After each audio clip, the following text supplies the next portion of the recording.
আসসালামু আলাইকুম সবাইকে। তো আজকের ক্লাসে আমরা রাইট ফর্ম ভার্ব ২০২৫ সালের এই কোয়েশ্চেনটা প্র্যাকটিস করব ঢাকা বোর্ডের। তো এই ক্লাস থেকে তোমরা কি শিখতে পারবা এখানে দেখো।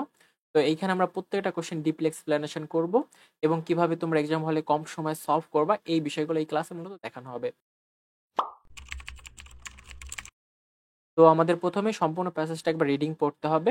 রিডিং পড়ে আমাদের কি করতে হবে? রিডিং পুরোটা পড়তে হবে। দেন কোন টেন্সে ব্যবহার করা আছে এটা আমাদের আইডেন্টিফাই করতে হবে। যেমন এই প্যাসেজটা দেখো আমাদের মূলত প্রেজেন্ট টেন্সে ইউজ করা হয়েছে। ওকে, তো তোমরা এই বিষয়টা ভালোভাবে মেক শিওর হয়ে নিবা অ্যান্ড দেন শুরু করবা। তো এইখান থেকে আমরা পুরো ব্যাপারটা টেবিল থেকে দেখব। তো আমরা এ নাম্বার থেকে শুরু করব। In this world truth reigns over falsehood. তো রেইন মানে হলো কি? রাজত্ব করা। অর্থাৎ ইন দিস ওয়ার্ল্ড ট্রুথ অর্থাৎ এই পৃথিবীতে সত্য মিথ্যার উপরে কি করে? রাজত্ব করে। এটা হলো আমাদের সেন্টেন্সের মিনিংটা। তো এইখানে আমাদের কি আছে দেখো, আমাদের আছে দিজ আছে, তাই না? তো দিজের এখানে একটা মিনি রুলস লিখছি, এটা একটু আগে আলোচনা করি, কারণ এখানে আমাদের দোজ নিয়ে আরো কিছু আলোচনা আছে, এই জন্য এই বিষয়টা একটু আগে থেকে মেক শিওর হওয়া দরকার। তো আমাদের হলো দিস, দোজ, এইগুলো হলো মূলত ডেমনস্ট্রেটিভ, তাই না? তো এইগুলো আমাদের দেখো কি করে, দিস বা দ্যাট এরপরে আমাদের সিঙ্গুলার নাউন বসে, তারপরে সিঙ্গুলার ভার্ব বসে। অর্থাৎ তোমরা এই বিষয়টা জাস্ট সিম্পলি ইনিশিয়ালি মনে রাখবা। আর দিজ আর দোজের পরে প্লুরাল নাউন বসে এবং প্লুরাল ভার্ব বসে। যেহেতু আমাদের এখানে ভার্বের বিষয়, তো তোমরা সিঙ্গুলার ভার্ব বসে কি দিজের পরে আর দোজের পরে প্লুরাল ভার্ব বসে, এটা জাস্ট মনে রাখবা।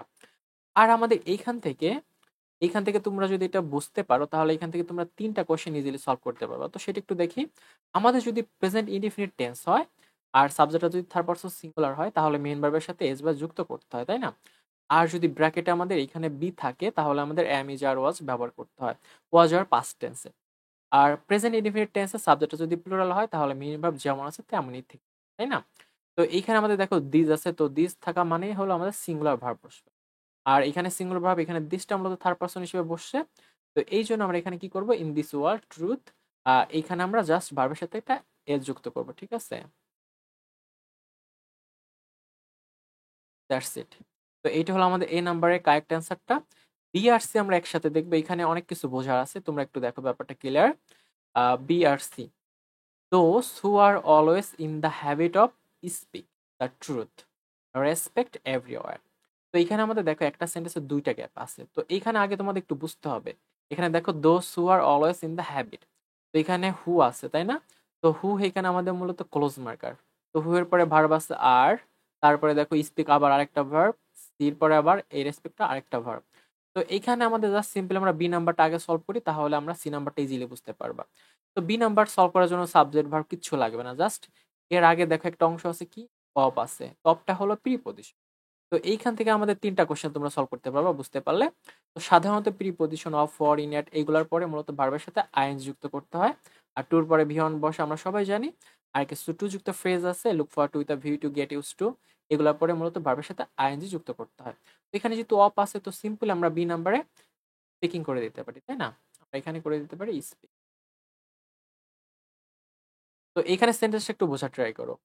Those who are always in the habit of speaking the truth respect everywhere. এখানে বলছে যে দোজ হু আর অর্থাৎ যারা অলওয়েজ সর্বদা কি করে, হ্যাবিট, যাদের হ্যাবিট আছে স্পিকিং দ্য ট্রুথ অর্থাৎ সত্য বলার একটা হ্যাবিট আছে, তাদেরকে কি করা হয়? রেসপেক্ট করা হয়। তো দেখো রেসপেক্ট করা হয় এই অর্থে আমাদের মূলত সি নাম্বারটা হবে প্যাসিভ ভয়েসে, ঠিক আছে? প্যাসিভ ভয়েসে একটা রুলস আছে, এটা আমি তোমাদের ডিপলি এক্সপ্লেনেশন করব।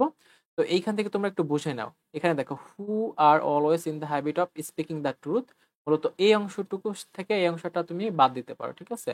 তাহলে কি দাঁড়ায়? দোজ ড্যাশ রেসপেক্ট এভরিওয়ার, অর্থাৎ যাদেরকে কি করা হয়? এভরিওয়ার রেসপেক্ট করা হয়। তো রেসপেক্ট কারা করে? আমরা করি, মানুষেরা করে। এই জন্য এখানে আমরা তো প্যাসিভে হবে, অর্থাৎ এই সাবজেক্টটা আমাদের ইনঅ্যাক্টিভে আছে, ঠিক আছে? তো এইখানে আমাদের মূলত এই দোষটা হলো প্লুরাল, এরপরে আমাদের প্লুরাল ভার্ব বসবে, আমরা সবাই জানি। তো এইখান থেকে দেখো এখানে আছে আমাদের সংক্ষেপে ইনডিফিনিট টেন্সের প্যাসিভ, তারপরে কন্টিনিউয়াস টেন্সের প্যাসিভ, পারফেক্ট টেন্সের প্যাসিভ। অর্থাৎ এখানে ইনডিফিনিট বলতে মানে প্রেজেন্ট, পাস্ট, ফিউচার তিনটে, অর্থাৎ এখানে তিন, এখানে তিন, এখানে তিন, অর্থাৎ 9টা রুলস এখানে থেকে তোমরা দেখে নিতে পারো। এখানে সাবজেক্ট অনুযায়ী আমাদের কি হবে? বি ভার্ব বসাইতে হবে, অর্থাৎ ইনডিফিনিট টেন্সে, তারপরে ভি থ্রি, যেহেতু প্রেজেন্ট টেন্স তার মানে আমরা এখানে মানে প্রেজেন্ট টেন্সের বিষয়গুলো বসাবো। আর কন্টিনিউয়াস টেন্সে কি হয়? সাবজেক্ট, তারপরে বি ভার্ব বসে, তারপর বিং বসে, বি থ্রি, এটা তোমরা মনে রাখবা। বাই কখনো থাকে কখনো থাকে না। আর পারফেক্ট টেন্সে have verb, have, has, had এগুলো বসে, তারপর একটা বি অতিরিক্ত দিতে হয়, তারপর বি থ্রি দিতে হয়। তো তো আমাদের মূলত দেখা গেছে যে কোশ্চেন অ্যানালাইসিস করে পাওয়া গেছে আমাদের ইনডিফিনিট থেকে প্রায় 95% কোশ্চেন আসে, ঠিক আছে। এইখানেও আমরা ইনডিফিনিট থেকে এটা অ্যান্সার করতে পারবো। তো এখানে জাস্ট তোমরা সিম্পলি মনে রাখবা দোজের পরে আমাদের ভার্বটা বসবে কি প্লুরাল ভার্ব, এই যে এখানে আমরা দেখি, তাই না। তাহলে আমরা দোজের পরে প্লুরাল ভার্ব এখানে কি দিব, এখানে দিব হলো আর দিব, ঠিক আছে। এখানে আমরা দিব আর, আর এই ভার্বের সাথে কি হবে ভিথি অর্থাৎ রেসপেক্টেড হবে। ওকে, তো এটা হলো আমাদের কারেক্ট অ্যান্সার। একটু আমরা আবার দেখি, those who are always in the habit of speaking the truth, অর্থাৎ এইটা হলো আমাদের এখান থেকে শুরু করে এখানে শেষ, অর্থাৎ এখানে দ্য ট্রুথটা কিন্তু সাবজেক্ট না, এটা তোমরা ভুল করো না। এখানে মূলত দোজ হু এই পুরোটাই সাবজেক্টের অংশ। তো এখানে এই দোজ দেখে আমাদের মূলত অ্যান্সারটা করতে হবে, এই জন্য এখানে আর দিছি, আর এখানে ভিথিরি করছি রেসপেক্টেড। ওকে, তো এইটা ছিল আমাদের বিআরসি নাম্বারের কারেক্ট অ্যান্সার। এরপরে আমাদের আছে দেখো ডি নাম্বার। তো ডি নাম্বারটা আমাদের একটু বোঝার আছে, এই যে দোজ দিয়ে দেখো, but those who are involve in telling lies, অর্থাৎ কি বলছে এখানে দেখো, যারা ইনভলভ হয় যুক্ত হয় মিথ্যা বলার সাথে, তারা দেখো শাইন ইন লাইফ, অর্থাৎ যারা মিথ্যার সাথে যুক্ত হয় তারা কি মানে মানে জীবনে কি ভালো করতে পারে, ভালো করতে পারে না, অর্থাৎ তার কিছুই ভালো করতে পারে না। এই জন্য এখানে কি একটা আবেদক বিষয় আসছে, অর্থাৎ নেগেটিভ বিষয় আসছে, ঠিক। এটা তোমরা সেন্টেন্সের অর্থ দেখে একটু বুঝতে ট্রাই করবা। তো দেখো এইখানে আমাদের মূলত দেখো কমা দিয়ে একটু আইডেন্টিফাই করে দিচ্ছে। তো এইখানে এখন কিভাবে আমরা ভাবটা বসাবো, অনেক সময় তোমরা দেখতে পাবা যে এই যে সেন্টেন্সটা দেখো যে although he has a natural talent for art he even not take an interest in art lesson। তো এটা আমাদের যশোর বোর্ড 2024 সালে একটা কোশ্চেন, এটা মূলত দেখো নট টেক আছে, তাই না। কখনো কখনো নট টেক থাকে, কখনো এরকম মানে নেগেটিভটা কি উজ্জ্বল থাকে, অর্থাৎ বুঝে মানে বুঝে নিতে হয় যে এটা নেগেটিভ হবে। এখানে দেওয়া আছে নট। তো এই যে এরকম যদি আমাদের নট থাকে এবং মেইন ভার্ব থাকে, তাহলে আমাদের মূলত ডু ভার্বে এই রুলসটা ফলো করতে হয়। তো ডু ডাস ডিড এর পরে নট বসে, এরপরে ভিয়ন, তাই না। Do not V one, does not V one, did not V one. তো এখানে ডু কখন বসে, ডাস কখন বসে, ডিড কখন বসে, এটা হলো আমাদের বোঝার ব্যাপার, তাই না। তো এখানে আমরা একটু দেখি, আমাদের যদি সাবজেক্টটা প্লুরাল হয় লাইক দে, দে এটা কি প্লুরাল, তো এরপরে আমরা আনবো কি মূলত ডু নট, তারপরে ভিয়ন আনবো। আর সাবজেক্টটা যদি আমাদের সিঙ্গুলার হয়, হি বা শি হয় বা ইট হয়, তাহলে আনবো হলো ডাজ নট। জাস্ট তোমরা এটা মনে রাখবো, ডাজ নট ভিওয়ান। আর এই ডিডটা কখন বসে, যখন পাস্ট টেন্সে হয়, অর্থাৎ পাস্ট টেন্সে তখন এই দের পরেও ডিড নট বসে, ঠিক আছে। আবার হি বা শি এর পরে ডিড নট বসে, অর্থাৎ ডিড আমাদের সাবজেক্ট সবগুলা সাবজেক্টের পরে ডিড বসতে পারে, সেটা পাস্ট টেন্সের ক্ষেত্রে। শুধু প্রেজেন্ট টেন্সে আমাদের ডু বসে আর ডাজ বসে, ঠিক আছে। অর্থাৎ প্লুরাল সাবজেক্ট হলে ডু মানে ডু বসে, আর সাবজেক্টটা যদি আমাদের তারপর সিঙ্গুলার হয়, হি বা শি হয়, তাহলে ডাজ নট বসে। তো এইখানে দেখো হি আছে, তাহলে এখানে হবে মূলত ডাজ হবে, ডাজ নট টেক হবে। বুঝতে পারছো, এইটা হলো আমাদের ব্যাপারটা। আর এইখানে আমরা কি বুঝলাম যে but those who are involve in telling lies, অর্থাৎ যারা ইনভলভ থাকে মিথ্যা বলার সাথে, তারা শাইন করতে পারে না। তাহলে এখানে নেগেটিভ একটা আসে, এখানে নট ভিতরে দেওয়া নাই, অনেক সময় দেওয়া থাকতেও পারে, নাও থাকতে পারে। তাহলে এখানে আমরা কি করব, আমরা এখান থেকে বুঝতে পারলাম যে আগের সেন্টেন্স থেকে এই দোষটা মূলত সাবজেক্ট হিসেবে তোমাদের ধরতে হবে, ঠিক আছে। তো এখানে আমরা যদি দোষটাকে সাবজেক্ট হিসেবে ধরি, তাহলে কি হয়, এইটা পরে প্লুরাল বসবে। তাহলে আমরা জানি প্লুরাল কোনটার পরে বসে, দেখো দের পরে ডু বসে, তাহলে এখানে আমরা ডু বসাবো, ঠিক আছে। এখানে তাহলে অ্যান্সারটা হবে do not shine, that's it, simple, ঠিক আছে। এটা হলো আমাদের কারেক্ট অ্যান্সার, যে but those who are involve in telling lies do not shine in life. তো এটা তোমরা এইভাবে অ্যান্সারটা করতে পারো। আশা করি তোমরা এখান থেকে বুঝতে পারছো। না বুঝতে থাকলে তোমরা একটু পিছন থেকে আবার দেখে নিতে পারো। তো তারপরে দেখো আমাদের ই নাম্বারে কি আছে, that is why we see that many great man in the history. তো এই জন্য উই ক্যান সি, অর্থাৎ আমরা দেখতে পাই মেনি গ্রেট ম্যান, অর্থাৎ অনেক মহৎ ব্যক্তি ইন দ্য হিস্ট্রি, যারা ইতিহাসে আছে, use to preach truth among their countryman, অর্থাৎ তারা কি করতো, আহ, তাদের দেশবাসীর মধ্যে সত্য প্রচার করতো, ঠিক আছে, মহৎ ব্যক্তিরা। তো এইখানে প্রিচ মানে হলো মানে প্রকাশ করা বা পৌঁছে দেয়া, এরকম একটা বিষয় আসবে। তাহলে এখানে তোমরা সিম্পল একটা বিষয় মনে রাখবে, এই যে রুলসটা আমরা আগে দেখে ফেলছিলাম, তাই না। এই যে এখান থেকে যে প্রিপজিশনের পরে ভার্বের সাথে আইএনজি যুক্ত করতে হয়, টুর পরে ভি অন বসে, এবং আমরা আরো আরো জানি যে ইউজ টুর পরে মূলত ভি অন বসে। তো আমরা সবাই জানি টুর পরে ভি অন বসে, তাহলে এখানে সিম্পলি তোমরা কি করবা, আর কিছু সাবজেক্ট দেখা লাগবে না, জাস্ট এখানে ভি অন বসাই দিবা, ব্যাস অ্যান্সারটা হয়ে যাবে, ঠিক আছে। এই রুলসটা সেম, আমাদের আগেই বোঝানো হয়েছে। তো এরপরে কি আছে আমাদের এফ নাম্বারটা, দেখো এইটা আমাদের অনেক কিছু বোঝার আছে। Dash B truthful is essential for our society. তো এখানে বি হলো আমাদের মূলত একটা ভার্ব, ঠিক আছে। আর ট্রুথফুল এখানে মূলত সম্পূর্ণ অংশটা সাবজেক্টের জায়গা আছে, আর ইসটা হলো ভার্ব। তো এখানে ভার্বটা কি অতিরিক্ত আসছে। তো একটা বিষয় দেখো, আমরা জানি একটি বাক্যে একটি সাবজেক্ট হলে ভার্ব হবে একটা, মানে একটা সাবজেক্ট হলে আমাদের ভার্ব মূলত একটা হয়। আর যদি আমাদের অতিরিক্ত ভার্ব আসে সেটার সাথে আইএনজি যুক্ত করে সেটাকে নাউন করতে হয়। ঠিক আছে, তাহলে আমরা বির সাথে আইএনজি যুক্ত করে নাউন করে ফেলবো। তো এখানে কি আছে দেখো, B truthful is essential for our society, অর্থাৎ সত্যবাদী বা সত্য আমাদের মানে সমাজের জন্য কি অপরিহার্য, এসেনশিয়াল।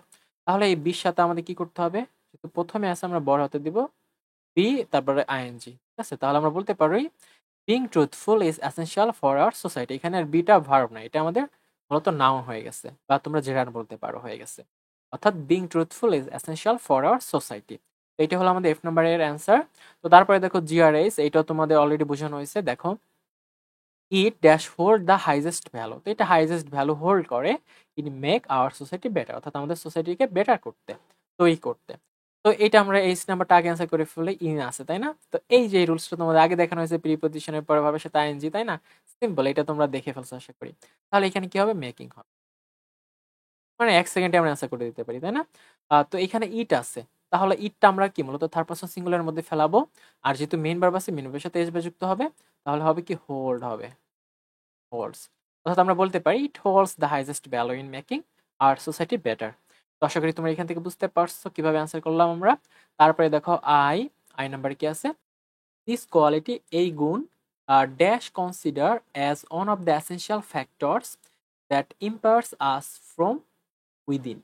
তো এখানে বলা হয়েছে যে এই গুণটা আমাদের নিজেদেরকে শক্তিশালী গড়ে তোলার এসেনশিয়াল ফ্যাক্টর, মানে কি অপরিহার্য উপাদান হিসেবে কনসিডার মানে কি বিবেচিত হয় বা গণ্য করা হয়। ঠিক আছে, তো এখানে দেখো আমাদের গণ্য করা হয় বা বিবেচিত করা হয়। তো এই অর্থে আমাদের মূলত এখানে সাবজেক্টটা কি আছে, ইনঅ্যাক্টিভ আছে, এই জন্য আমাদের মূলত প্যাসিভ ভয়েসে করতে হবে। অর্থাৎ আমাদের গণ্য করা হয় বা বিবেচিত হয়, অন্যের দ্বারা বিবেচিত হয়, এই জন্য আমাদের মূলত প্যাসিভ ভয়েসে করতে হবে। তো তোমাদের আগের সেন্টেন্স আমি বুঝাইছি যে আমাদের মূলত প্রথমটা দিয়ে আমরা অ্যান্সার করতে পারি। ঠিক আছে, অর্থাৎ কিছু এখানে নেওয়া দেওয়া না থাকলে, অর্থাৎ এখানে যদি ধরো এখানে বিং থাকতো, বিং থাকতো, তাহলে আমরা মূলত কন্টিনিউয়াস দিয়ে করতাম। যেহেতু আমাদের এগুলো নাই, তো আমরা সিম্পলি ইনডিফিনিট টেন্স দিয়ে করবো। অর্থাৎ সাবজেক্ট দিস কোয়ালিটি, সাবজেক্টটা সিঙ্গুলার আছে, যেহেতু দিস সিঙ্গুলার, বিভার হবে কি, তাহলে এখানে হবে বিভার আমাদের মূলত ইজ হবে, আর ভাবের সাথে ভিথিরি হবে, অর্থাৎ কনসিডার হবে।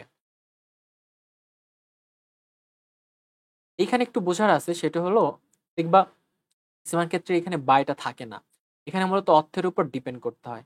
তো অর্থটা ভালো করে বুঝতে পারলে তাহলে আমরা মূলত প্যাসিভের ব্যাপারটা ভালোভাবে বুঝতে পারবো।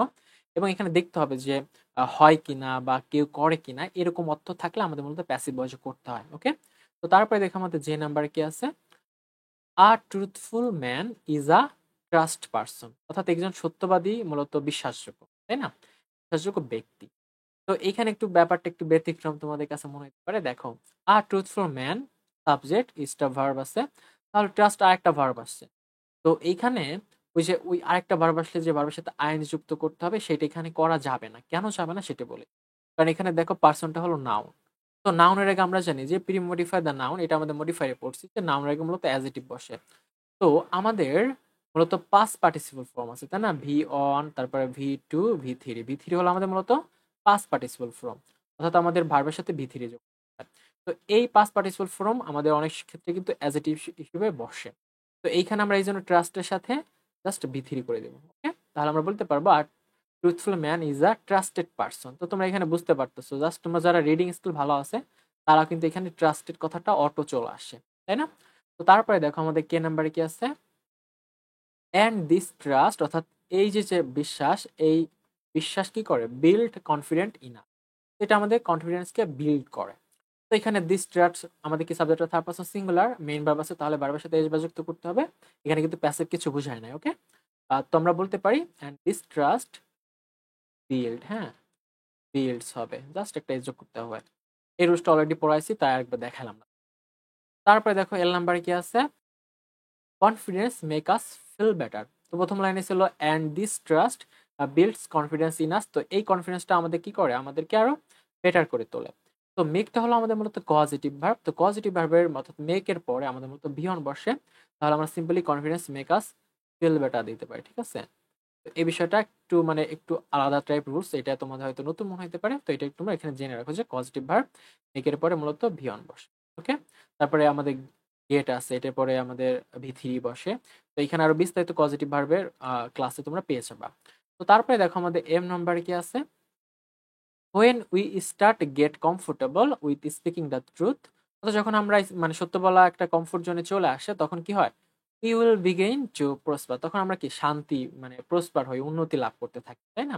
অর্থাৎ ফিউচার উন্নতি লাভ করবে এরকম একটা অর্থ দিছে। তো এখানে দেখো উই ট্রাস্ট গেট কমফোর্টেবল, তো এখানে ট্রাস্টটা ভার্ব, উইটা হলো সাবজেক্ট। তো এই যে এই রুলসটা তোমাদের আগে বোঝানো হয়েছে যে একটা বাক্যে একটা সাবজেক্ট হলে ভার্ব হবে একটা, আর যদি অতিরিক্ত ভার্ব আসে সেটার সাথে আইএনজি যুক্ত করতে হয়। সিম্পলি তোমরা করতে পারো when you start getting comfortable, ঠিক আছে? এখানে তোমরা আরেকটা ব্যতিক্রম নিতে পারো চাইলে, গেটিং গেটিং কমফোর্টেবল দিতে পারো, অথবা তোমরা যদি চাও এখানে টু গেট দাও তাও অ্যান্সার হবে, ঠিক আছে? এটা একটা আমাদের এক্সট্রা রুলস, টু গেট দিলে হবে যে when we start to get comfortable, অথবা বলতে পারো when we start getting comfortable, এভাবে যে কোনো একটা অ্যান্সার তোমরা এখান থেকে নিতে পারো।